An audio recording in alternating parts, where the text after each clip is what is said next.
만약 코로나19 바이러스 감염증 시대가 끝난다면 모든 사람들은 무엇을 할까? 아마도 마음 가운데 분명히 이 코로나19가 다 지나가면 나는 이것을 하리라. 그런 생각을 가지고 있을 것입니다. 그 가운데 대부분의 사람들이 생각하는 것은 나는 반드시 코로나19가 지나가면 여행을 하겠다. 이런 생각을 하고 계실 것입니다.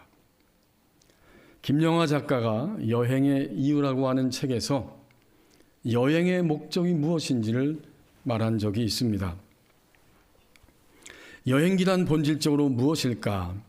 그것은 여행의 성공이라는 목적을 향해 떠난 주인공이 이런저런 시련을 겪다가 원래 성취하고자 했던 것과는 다른 어떤 것을 얻어서 출발점으로 돌아오는 것이다. 그러면서 마르코 폴로 이야기를 합니다. 그가 중국과 무역을 해서 큰 돈을 벌겠다고 떠났는데 막상 중국에 도착해서 그가 얻은 것은 이 세계가 자신의 생각과는 많이 다르다는 것, 또 세상에는 다양한 인간과 짐승이 있고 문화와 제도가 존재한다. 그것을 깨닫고 돌아와서 동방견문록이라고 하는 책을 남기게 됩니다. 이어서 작가는 자신의 여행의 목적을 이렇게 표현했습니다. 기대와는 다른 현실에 실망하고 대신 생각지도 않던 어떤 것을 얻고 그것으로 인해서 인생의 행로가 미묘하게 달라지고 한참의 세월이 지난 다음에 오래전에 겪은 멀미의 기억과 파장을 떠올리고 그러다가 문득 자신이 어떤 존재인지 좀 더 알게 되는 것 생각해 보면 나에게 있어서 여행은 언제나 그런 것이었다. 여행을 떠나서 돌아와서 보니까 너무 힘들고 고통스럽고 손해본 것도 있었는데 문득 자신이 어떤 존재인지 좀 더 알게 되었다. 이것을 얻었다라고 이야기합니다. 우리는 지금까지 하나님 안에서 신앙의 여행을 하며 이 자리까지 왔습니다. 오늘 우리에게 주신 1절 말씀을 보십시오. 지금까지의 세월도 하나님이 지켜주셨습니다. 히스기야 왕이 왕된 지 14년이 되었을 때 아수르 왕 사네립이 쳐들어왔습니다. 그는 왕위에 오른 지 14년 되었을 때 커다란 위기에 지금 직면하고 있는 겁니다. 유다의 견고한 성읍들을 다 점령하고 이제 마지막 하나 남은 예루살렘을 향해 진격해 오는 그 위기 가운데 있게 됩니다. 그러면 1절 상반절에서 이야기한 것처럼 14년에 이런 일이 일어났는데 지난 13년 동안은 어떤 일이 있었을까? 이것이 궁금해집니다. 역대하 29장에서 31장에 그 내용이 잘 기록되어져 있습니다. 13년 동안 히스기야는 어떤 인생을 살아왔을까? 그는 성전을 수리하고 또 제사 제도를 다시 회복시키고 유월절을 다시 정립해서 백성들과 함께 유월절을 지키게 되고 그리고 신앙을 개혁하는 일을 하게 됩니다. 참으로 신실한 일을 13년 동안 했어요. 열왕기하 18장 1절 2절에서 가르쳐주는 것처럼 히스기야는 25살에 왕이 되었고 29년 동안 통치했습니다. 그러니까 오늘 본문의 14년째 통치는 그가 왕이 된 지 절반의 시간쯤 되었을 때입니다. 14년 직전 13년까지는 그는 신실하게 하나님을 섬기며 살아왔는데 14년 되는 바로 그 해에 아수르 왕 사네립이 올라오면서 그의 인생의 최대의 위기를 맞이하게 됩니다. 오늘 우리의 삶도 이와 비슷합니다. 내가 어떤 인생을 지금까지 살아왔는가 돌이켜보면 히스기야 왕처럼 13년 동안 신실하게 하나님을 섬기면서 믿음의 노래를 불러온 시절도 있었고, 어쩌면 우리는 불신과 원망과 고통 속에서 나에겐 더 이상 길이 없다, 이렇게 절망하면서 우리의 세월을 살아왔을지도 모릅니다. 하지만 오늘 예배하면서 하나님이 이 본문의 말씀을 우리에게 들려주십니다. 그리고 1절에서 분명히 가르쳐 주십니다. 지난 세월이 승리하고 기뻐하는 세월이었든지, 지금까지도 마음 한구석에 너무 고통스럽고 힘든 시간이었든지 간에 모든 세월을 하나님이 지켜주셨습니다. 하나님이 지켜주신 거예요. 이제 2절 말씀을 보십시오. 하나님이 일으키시는 불이 있다고 말씀합니다. 아수르 왕이 드디어 예루살렘을 향해 오면서 라기스라고 하는 지역에 자기는 멈추어 서서 머무릅니다. 예루살렘 남서쪽 45km 지점인데 거기에 자신은 머물러 있고, 이 라기스라고 하는 지역을 비롯해서 유다의 견고한 성읍 40개가 넘는 성읍들을 다 성들을 파괴해버리고 마지막 하나 예루살렘이 남았는데, 자신은 거기에 머물러 있고 랍사게라고 하는 자기의 신하를 예루살렘으로 보냅니다. 대군을 이끌고 히스기야 왕에게로 보내는 거죠. 이제 이 랍사게가 점점 예루살렘을 향해 다가왔습니다. 그리고는 2절 하반절 말씀에 있는 것처럼 그가 한 지역에 머물러 서게 되는데, 그것은 빨래하는 장소였습니다. 빨래터이고 그 빨래터 큰 길가인데 거기에 윗부분에 저수지 하나가 있습니다. 바로 그 지점에 쓴 것입니다. 우리말은 좀 어렵게 되어 있는데, 그가 윗모수도 곁 세탁자의 밭 큰 길에 섰다, 이렇게 이야기하고 있어요. 쉽게 말하면 빨래하는 곳, 그 물가 윗 저수지 쪽에 수로가 연결되어 있는데, 그 수로관 옆에 지금 이 라기스와 아수르의 군대가 서 있는 거예요. 히스기야 왕이 예루살렘 바깥에 골짜기에 흐르는 물을 예루살렘 성 안으로 끌어들여서 수도관을 통해서 지하로 연결하는 대공사를 했습니다. 근데 바로 그 지점에 지금 이 랍사게와 모든 아수르 군대가 도착한 것입니다. 이것은 무엇인가? 어떤 의미가 있을까? 바로 하나님이 우리에게, 신자에게 보내시는 불입니다. 그냥 되는 일이 아니고 하나님이 일으키시는 불입니다. 13년 동안은 그런 일이 없었어요.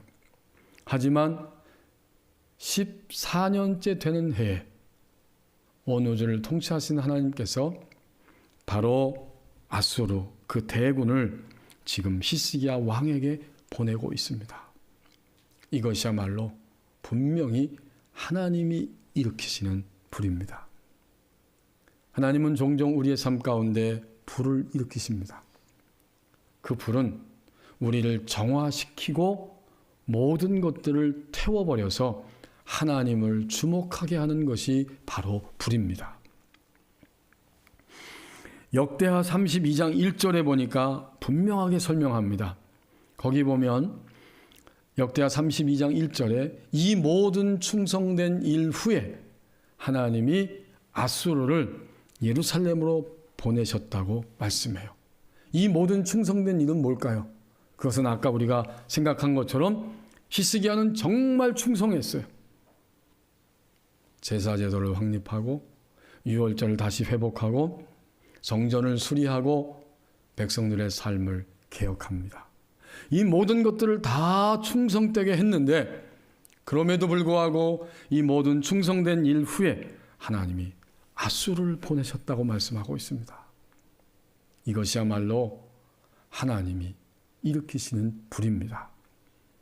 교우 여러분, 이 불은 우리를 정화시키는 불이고 우리의 속에 내면에 있는 모든 어두움들을 태워버리는 불입니다. 마침내 그는 정화되고 불태워져서 하나님을 주목하게 됩니다. 이것이 하나님이 불을 보내시는 이유입니다. 더 나아가서 이 불은 정화됨으로 인해서 그가 준비가 되어지고 장비를 갖추게 하는 불이에요. 하나님은 너무 정확해요. 우리는 겉에 관심이 많지만 하나님은 히스기야 성도 내면에 온통 관심이 집중되어 있습니다. 겉의 행동보다 그의 내면을 정화시키고 불태우셔서 하나님을 주목할 때 이제 그는 하나님이 사용하실 수 있게 됩니다. 그런 의미에서 우리에게 오는 모든 불은 우리를 준비시키는 것이고 우리를 장비를 갖추게 하는 거예요. 지금 남과 북이 대치 상태에 있기 때문에 여전히 우리 법원이 지역은 탱크가 다니죠. 56번 국도가 아주 잘 길이 개통됐는데 가끔 보면 이 탱크들이 56번 국도를 달려요. 북쪽에서 무기를 만든다? 그 무기도 준비하고 갖춰야 돼요. 그래야만 서로 억제력을 가지고 전쟁을 억제하면서 평화를 향해 갈 수 있는 균형을 이루게 됩니다. 이게 바로 준비시키고 장비를 갖추게 하는 거죠. 하나님은 어떻게 하시는가 봤더니 오늘 히스기야 성도에게 아수르라고 하는 강대국을 보내셔서 그의 내면을 불태우시고 정화시키시면서 하나님을 바라보게 하심으로 하나님이 사용하실 수 있는 자리에 끌어올리십니다. 이것이야말로 준비요 장비를 갖추게 하는 거예요. 그렇게 된 다음에 하나님이 그를 통해서 일하실 수가 있기 때문입니다. 그렇다면 오늘 우리의 삶 가운데에도 여러 가지 우리가 예상하고 있지 않은 또 결코 상상하고 싶지 않은 일들이 일어날 때 우리는 오늘 본문을 통해서 분명히 확인합니다. 이것은 하나님이 이유여라를 막론하고 일단 이것이 내게 온 것은 나에게 하나님이 불을 보내신 것이다. 근데 그 불은 우리를 정화하고 우리의 내면을 불태우시고 마침내 하나님 나라의 군대의 용사로 준비시키시고 일할 수 있도록 하나님이 함께 역사하실 수 있도록 장비를 갖추는 바로 그 불입니다. 수리과에 속하는 새 가운데 큰 새가 있는데 솔개가 있습니다. 이 솔개는 가장 장수하는 그런 새로 알려져 있어요. 보통 이 솔개의 수명은 40년이라고 그래요. 하지만 길게는 최고 70년까지 산다고 합니다. 놀라워요. 이 솔개가 인간만큼 살아요. 70년 동안. 그런데 그것은 저절로 주어지는 것이 아니고 아주 중요한 결단과 또 매우 고통스러운 과정을 거쳐야 한다고 합니다. 솔개가 태어나서 40년이 되면 발톱이 노화해서 사냥감을 효과적으로 잡아챌 수 없게 되고요. 부리가 길어져서 가슴에 구부러져 닿게 되는 정도가 되고 깃털이 짙어지고 두껍게 자라서 하늘을 마음껏 비상하기가 어렵게 됩니다. 이때 솔개는 선택해야 합니다. 그대로 있다가 죽음을 맞이하든지 아니면 약 반년에 걸친 매우 고통스러운 시간을 보내면서 새롭게 되는 길이 남아 있습니다. 만약 솔개가 후자를 선택한다면 그는 산 꼭대기로 올라갑니다. 그리고 그곳에 둥지를 짓고 머물면서 고통스러운 수행을 하게 되는데 먼저 자기의 부리를 바위에 막 쪼아서 그것을 깨트려서 빠지게 만듭니다. 이 굉장한 죽음의 고통이에요. 그 시간 동안 사냥할 수도 없고 먹을 수도 없어요. 그러다가 몇 달이 지나면 드디어 새로운 부리가 돋아나게 됩니다. 그리고 나면 이 날카로운 새로운 부리로 굽어서 쓸모가 없어진 발톱을 생리를 뽑듯이 하나씩 하나씩 뽑아낸다는 것입니다. 그리고 나면 마침내 긴 고통의 시간 후에 발톱이 새롭게 돋아납니다. 마지막 작업은 이제 그가 날개의 깃털을 하나씩 하나씩 뽑아내는 것입니다. 이 모든 과정이 약 반년이 지나는 세월인데 이때가 되면 드디어 솔개는 새로운 모습으로 변하게 됩니다. 새 부리와 새 깃털, 새 발톱으로 나머지 시간들 30년을 더 살아간다고 합니다. 솔개의 변신입니다. 솔개에게 찾아온 그 불을 솔개는 마침내 통과하고 새로운 인생을, 새로운 삶을 살아가게 되는 거죠. 교회 여러분, 하나님이 오늘 우리에게 코로나19라고 하는 이 불을 보내셨습니다. 그리고 그것으로 인해서 또 그것과 관계없이 나의 인생에는 여전히 풀려지지 않는 숙제, 도저히 이해되지 않는 일들이 여전히 내 안에, 나의 삶 가운데 있습니다. 그것은 뭘까요? 하나님이 우리를 정화시키고 불태우시고 마침내 준비시켜 주시고 장비를 갖춰 주시는 하나님이 보내시는 불입니다. 하나님이 일으키시는 불이 있다고 말씀합니다. 3절을 보십시오. 내가 세워짐으로 서로에게 동역자가 된다고 말씀합니다. 3절 말씀에 라기스에서 랍사게가 대군을 이끌고 오니까 그가 그 수로 관 옆에 도착하니까 어떡하죠? 이제는 히스기야도 신하를 보내게 됩니다. 그래서 3절에 3명의 신하가 그 자리에 나가게 되죠. 국내 대신 엘리야김, 또 서기관 셈나, 그리고 역사를 기록하는 역사관 요아가 바로 그 랍사게를 맞이하기 위해서 그 자리에 도착하게 됩니다. 이것은 그냥 문자 그대로 읽으면 당연한 거죠. 역사에서 이런 일이 지금 일어나고 있는 거예요. 왕이 자기의 신하를 내어보냈다. 당연한 겁니다. 하지만 다시 돌려서 생각하면 우리는 중요한 사실을 깨닫게 됩니다. 만약 히스기야 왕만 있고 이 3명의 신하들이 없다면 어떻게 되죠? 히스기야는 더 큰 어려움을 겪게 될 것입니다. 왕이 있고 왕의 신하들이 있어서 적절하게 적절한 때에 이 신하들을 보내고 이 신하들은 자기의 책임을 따라서 그 자리까지 가는 겁니다. 결국 이 말씀은 역사적으로 읽을 때는 역사적인 사건이면서 하나님이 오늘 우리에게 말씀하십니다. 히스기야 성도는 바로 우리 자신입니다. 우리가 왕이 되어서 진정으로 왕됨의 모습을 가지고 세워져야 하고, 그렇게 세워질 때 함께하는 신하, 함께하는 사람들도 자기의 일을 감당하며 서로가 서로에게 동역자가 되어집니다. 그 사실을 비춰주고 있어요. 히스기야 시대에 하나님의 나라는 적어도 유다 땅에만 있습니다. 공간적으로.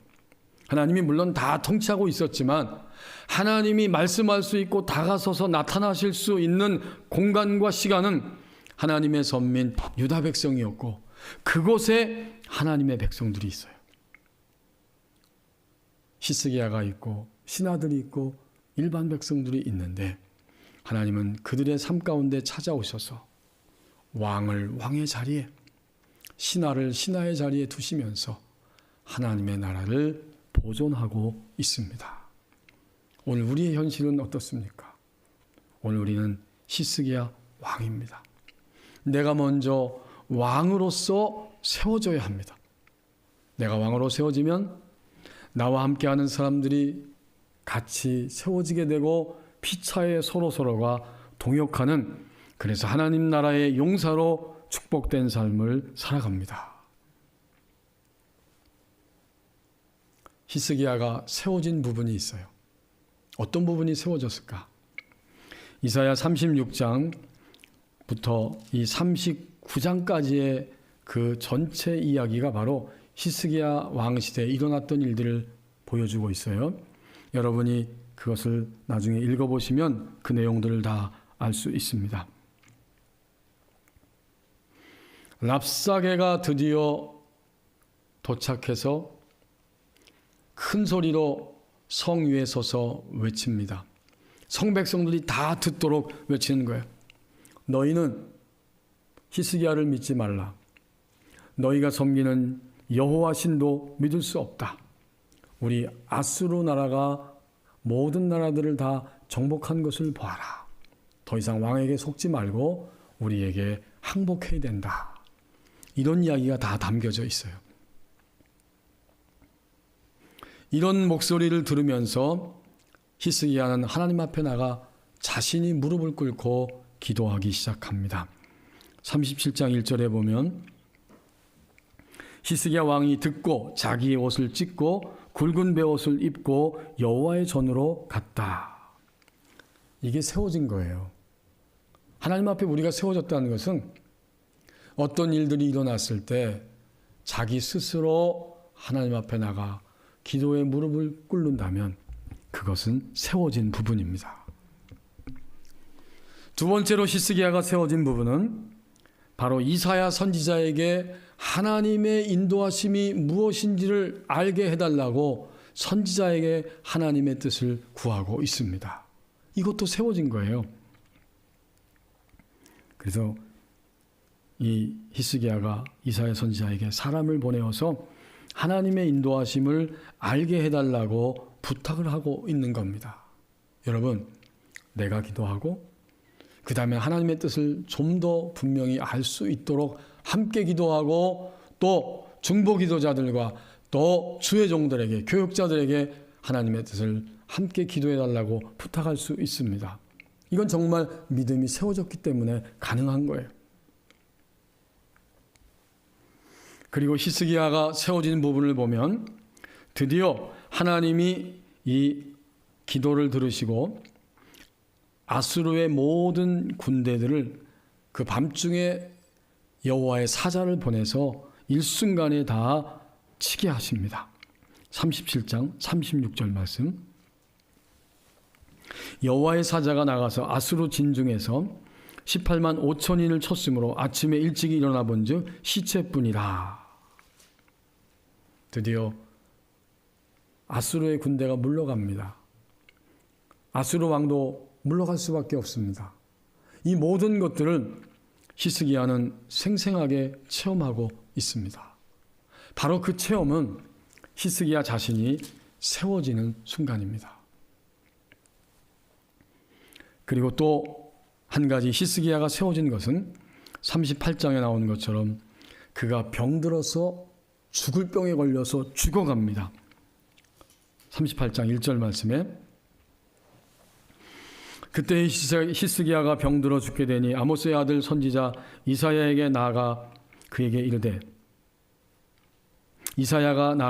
이르되 여호와께서 이같이 말씀하시기를 너는 내 집에 유언하라. 내가 죽고 살지 못하리라 하셨나이다. 죽을 병에 걸렸어요. 하지만 결국 하나님 앞에 나가 기도했을 때 하나님이 그를 고치시고 15년 동안 더 생존하게 하셨습니다. 이건 굉장한 체험이죠. 우리도 가끔 기도했더니 하나님이 나의 질병을 치유해 주셨다. 그런 체험을 하고 그런 이야기를 듣게 됩니다. 이것은 내가 그런 체험을 통해서 새롭게 세워지는 거예요. 이것이 히스기야가 세워져 있는 부분이에요. 그러면 이제 반대로 말해 보십시다. 히스기야가 세워지지 않은 부분이 있어요. 하나님은 여기에 관심이 많습니다. 아니, 사실은 일생 동안 그의 내면을 세우기 위해서 하나님이 끊임없이 다가오십니다. 히스기야가 병이 치료되고 이제 그는 너무나 감사하고 기뻤어요. 15년의 수명이 연장되었어요. 그의 마음은 들떠 있습니다. 흥분되어 있습니다. 그때 또 하나의 강대국인 바벨론에서 그 소식을 듣고 글과 예물을 이 히스기야에게 보내게 됩니다. 그것이 이사야 39장에 나오죠. 1절에 보니까 그때에 발라단의 아들 바벨론 왕 모로닥 발라단이 히스기야가 병들었다 나았다함을 듣고 히스기야에게 글과 예물을 보낸지라. 히스기야가 세워지지 않은 부분이 여기에서 여지없이 드러납니다. 그는 너무 마음이 흥분되고 기뻐서 자기 왕궁과 자기 나라에 있는 모든 창고들을 다 개방해서 보여줍니다. 이게 뭐죠? 자기 자만심과 하나님을 신뢰하지 않는 교만입니다. 하나님이 그 모든 사신들이 다 간 다음에 이사야 선지자를 보내서 말씀합니다. 내가 보여준 모든 것들이 때가 되면 바벨론으로 다 옮겨갈 것이고 또 너의 자손 중에 몇 사람이 바벨론 왕궁에 사로잡혀 가서 그의 환관이 될 것이다. 그런 예언을 들었을 때 우리 같으면 어떻게 되죠? 내가 잘못했습니다. 내가 우쭐하고 자만했습니다. 그 자리에서 무릎을 꿇어야만 했을 것입니다. 하지만 히스기야의 반응은 39장 마지막 8절에 보면 히스기야가 이사야에게 이르되 당신이 이른바 여호와의 말씀이 좋소이다 하고 또 이르되 내 생전에는 평안과 견고함이 있으리로다 하니라. 애석하게도 이게 히스기야의 반응이었어요. 그는 자만심과 자기 생전 외에 자기 자손들이 고생할 것은 결코 생각하지 못하는 이러한 이기심에 붙들려 있습니다. 이해가 안 되죠? 어떻게 하나님 앞에 세워진 히스기야가 또 이렇게 세워지지 않은 내면의 부분이 그대로 드러나고 있는가? 그러니까 하나님은 히스기야에게 불을 보내셔서 집요하고도 일생 동안 포기하지 않는 부분이 있는데 바로 한 사람, 우리 자신의 내면입니다.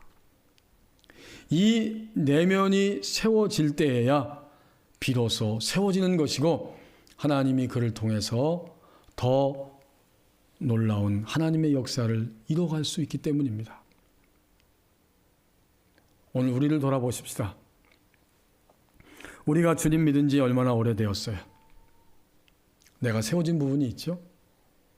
세워졌기 때문에 예배 자리에 나오시는 겁니다. 세워졌기 때문에 영상 예배 자리에 나오고 세워졌기 때문에 새벽에 나와서 기도도 합니다. 감사한 거예요. 이런저런 하나님의 은혜를 간증하기도 합니다. 하지만 하나님은 너무나 정확하게 여전히 나의 내면의 깊숙한 곳에 세워져 있지 않은 그 부분, 바로 그것을 드러내시고 그 부분을 세워가기를 원하십니다. 이제 다시 본문의 말씀으로 돌아와서 3절 말씀에 히스기야가 자기의 신하들 3명을 보내는 것은 왕으로서 할 수 있는 권리이고 의무이고 책임이고 특권이죠. 신하들은 그 이야기를 듣고 그 자리에 가야 합니다. 가장 큰 책임은 결국 왕에게 있고 왕이 세워져야 신하들도 세워지는 거예요. 이 히스기야가 바벨론 왕이 보낸 그 사신들이 도착했을 때 그들에게 자기의 소유와 왕궁을 다 열어서 보이고 있을 때 이 3명의 신하들은 어떠했을까요? 어쩌면 그들은 왕이 저렇게 하시면 안 되는데 라고 생각했을지도 몰라요. 그러나 그들은 왕에게 그것을 명령할 수 없습니다. 최종적인 책임과 권한은 왕에게 있어요. 다시 말하면 오늘 히스기야 성도 그리고 오늘 예배하는 나 한 사람, 내 자신이 세워지는 것이 가장 먼저입니다. 내가 세워져야 나와 같이 사는 사람들을 세워가면서 드디어 마침내 하나님 나라를 증거하고 만끽하는 동역자가 되는 것입니다. 하나님이 지금 이 원리를 3절을 통해서 우리에게 비춰주고 있어요. 가장 먼저 세워져야 할 사람은 나의 남편도, 나의 아내도, 나의 친구도, 나의 성도도, 나의 자식도, 나의 부모도 아니고 바로 나 자신입니다. 세워지면 어떻게 될까요? 세워진 사람, 내가 만약 세워졌다 하면 증거가 있어요. 우리가 알 수가 있어요. 내가 세워지면 나는 언제나 잠깐 멈출 수 있게 됩니다. 즉시로 항상 멈출 수 있어요. 하나님, 이 사람들이 왜 나에게 왔지요? 하나님, 이 일이 지금 왜 나에게 왔지요? 히스기야 같으면 하나님, 지금 바벨론 왕이 나에게 글과 예물을 보냈는데 이것이 무엇입니까? 라고 잠깐 멈출 수 있고 멈추어서 하나님의 의도를 파악하기 위해서 하나님을 바라볼 수 있습니다. 우리는 분명히 깨닫습니다. 하루하루 우리의 주어진 시간들을 살아가면서 내게 어떤 것이 왔을 때 내가 잠깐 멈추고 하나님의 의도를 파악하기 위해서 정죄한다면 그 부분만큼 나는 세워진 거예요.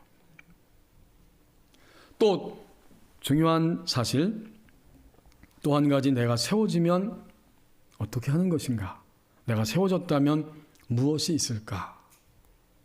자기 시달림이 점점 적어집니다. 우리 흔히들 하는 시쳇말로 나 스스로 나를 볶지 않게 돼요. 세워지면 우리는 자기 시달림이 적어지는데 분노와 조급함에서 점점 벗어납니다. 세상에는 제가 종종 말씀 함께 나눴던 것처럼 세상에는 하나님 아버지가 계시고 이 땅에는, 세상에는 하나님의 자녀인 하나님의 사람 된 내가 있고, 더 나아가서 세상에는 영적인 원리와 차원에서 볼 때 우리의 신앙을 망가뜨리고 공격하는 악한 영과 악한 영이 사용하는 물질과 사람들과 모든 문화들이 있습니다. 이러한 세상에 살면서 내가 세워지면 세워질수록 나는 자기 시달림에서 점점 벗어납니다. 올 것이 온 것이고 내 인생에 있어서 하나님이 보내신 것이 지금 온 거예요. 그러면 여기서 어떻게 할 것인가? 하나님은 내가 무엇 하기를 요청하고 계실까? 그는 분노와 조급함을 점점 내려놓을 수 있게 됩니다. 이것이 세워지는 거예요. 이 말씀은 오늘 우리에게 도전을 주고 있습니다. 현재 나는 어떤 부분이 세워져 있는 것인가? 나는 여전히 꼭 그 부분만 만나면 분노가 일어나고 조급해서 견딜 수 없다. 내게 여전히 세워지지 않은 부분은 도대체 무엇인가? 우리는 이것을 생각하게 됩니다. 오늘 본문의 이런 모든 이야기, 히스기야 왕의 이야기, 아수르 왕, 그리고 더 나아가서 바벨론이 보낸 그 글과 예물을 통해서 하나님이 히스기야 한 사람을 세우시기 위해서 얼마나 집요하고도 포기하지 아니하시고 다가오고 계신지, 어쩌면 우리는 일생 동안 세워지지 않은 채로 이 땅을 떠날 수도 있습니다. 다만 하나님은 살아있는 동안에 집요하고도 분명하게 우리를 세워가시기 위해서 우리 가운데 다가오십니다. 그런 거로 역대하 32장 31절 말씀에 보면 이렇게 31절 말씀, 역대하 32장 31절 말씀에 보면 바벨론 왕의 신하들이 온 것도 결코 우연이 아니었다는 사실을 이렇게 밝혀주고 있습니다. 역대하 32장 31절 말씀에 그러나 바벨론 방백들이 히스기야에게 사신을 보내어 그 땅에 나타난 이적을 물을 때에 하나님이 히스기야를 떠나시고 그의 심중에 있는 것을 다 알고자 하사 시험하셨더라. 그렇군요. 역시 하나님은 겉의 이야기가 아니라 우리의 내면의 어떤 어두움이, 어떤 분노와 어떤 두려움과 어떤 거짓됨과 타락됨이 있는지 하나님은 심중, 내면을 살펴보고 계시는 하나님이십니다. 왜요? 우리를 그만큼 자유하게 하시려고, 우리를 그만큼 치료해 주시려고, 우리를 그만큼 평안하게 해 주시려고.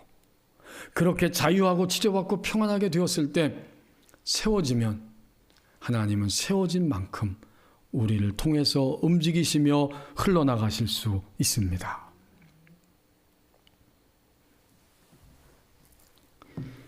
우리 그리스도인 가운데 소양이라고 하는 그 찬양하는 가수 자매가 있죠. 저는 그냥 찬양을 잘하나 보다 이 정도만 알고 있었는데 그의 간증을 제가 살펴보니까 참 하나님이 어떻게 하시는지, 한 사람을 어떻게 세우셨는지를 볼 수가 있었습니다. 그는 결혼한 지 2개월 되어서 배가 아파 병원에 갔더니 자궁암 초기예요. 병원에서 수술하고 그는 결코 더 이상 새 생명을 잉태할 수 없게 되었습니다.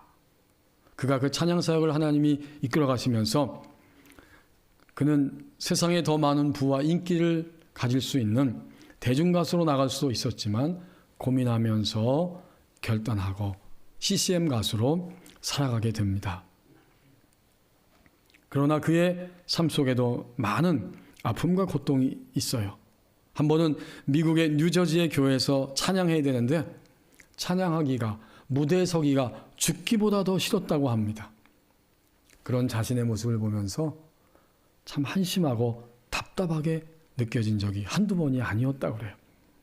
어느 날 그러한 마음으로, 답답함으로 서점에 갔더니 그 달라스 윌라도 목사님이 쓰신 하나님의 모략이라고 하는 책이 있는데 거기서 이런 글을 읽었다고 합니다.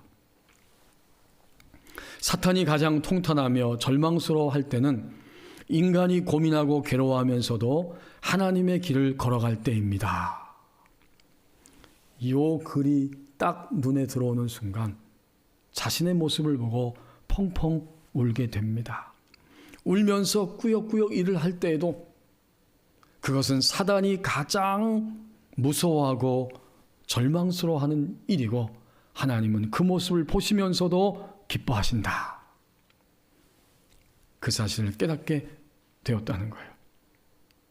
또 많은 여러 가지 이야기들이 있는데 2014년 3월 4일에 이 소양은 동양인으로서, 동양인 가수로서 미국의 그 NBA 구단인 LA 클리퍼스의 초청을 받아서 그들이 그 경기하기 전에 미국의 국가를 불러달라고 초청을 받게 됩니다. 이건 굉장한 사건이에요. 동양의 한 가수를 그 강하고 자존심 센 미국 사람들이 불러다가 개막전에서 자기 나라 국가를 불러다고 초청했다는 건 엄청난 거죠. 제가 그 사실을 알고 한번 들어가서 그 애국가가 아니죠. 국가죠. 그 국가를 다 들어봤어요. 엄청난 충격과 감동입니다. 유튜브 들어가서 보니까. 어떤 사람이 댓글을 달았는데 가수 소양은 무슨 노래를 CCM이든지 유행가든지 팝송을 불러도 뭘 불러도 다 이상하게도 복음성가와 같이 들립니다. 그 말 그대로예요. 감동이 있습니다. 그 국가가 끝났을 때 그 자리에 있었던 그 폴이라고 하는 선수가 이렇게 말했습니다. 이제까지 들어본 국가 중 최고의 국가였다. 어떤 사람들은 이 소양자매의 찬양을 듣고 댓글을 달았는데 외국에서도 한국에서도. 근데 어떤 불교 신자가 댓글 달기를 나는 불교 신자인데 왠지 오늘 소양 씨의 노래를 듣고 보니까 교회 나가야 될 것 같다. 그 안에 뭐가 있는 거예요. 그리고 가장 최근에 코로나 오기 직전 2019년 성탄절에 서울 강림교회에서 이 소양자매가 찬양을 했습니다. 찬양을 한 곡 부르고 그가 이렇게 말하는 것을 제가 보았습니다. 유튜브를 통해서. 저는 교회에서 찬양할 때가 가장 좋습니다. 왜냐하면 교회에서는 아멘 할 수 있기 때문입니다. 아멘. 그리고 하나님께 감사하다고 말할 수 있기 때문입니다. 그리고 마지막 한마디가 이런 거였습니다. 제 안에서 성령님이 운행하십니다.